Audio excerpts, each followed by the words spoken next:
All right, both teams are ready. Judges are ready. In 3, 2, 1, fight! What is going on? Not like this. Not like this. Well, so far, the inanimate pipe is doing a fine job of remaining both inanimate and a pipe. In the meantime, Scary Thing going into the wall on the front of Megadon G, bouncing off of the Butcher's blade. Oh my goodness. And a hush befalls the crowd. I can't believe they're both still operating after that hit. And I don't know if they will be after that hit. Okay. Of course they are, Brandon says. I built both of them. And again, hard off the wall, but Butcher is still spinning. He's trying not to run into his teammate, but his teammate is kind of stuck in the middle. Actually, it looks like his back right wheel is bent.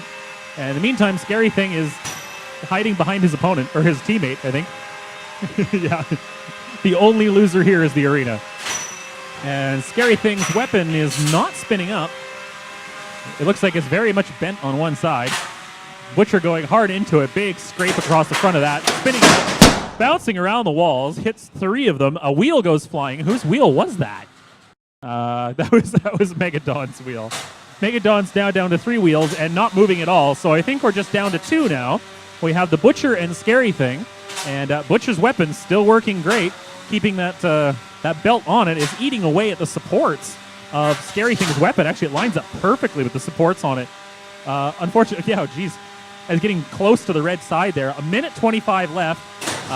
Wheel coming loose on Scary Thing, trying to go again and again into Butcher with whatever he's got. Really no control over it. In the meantime, Butcher, as much as he's kind of getting hung up on the ground, has a very powerful weapon and just keeps pinning away at it. 1 wheel down. There we go. Moving in a circle. But Butcher just keeps going into him. Scary Thing has no wheels.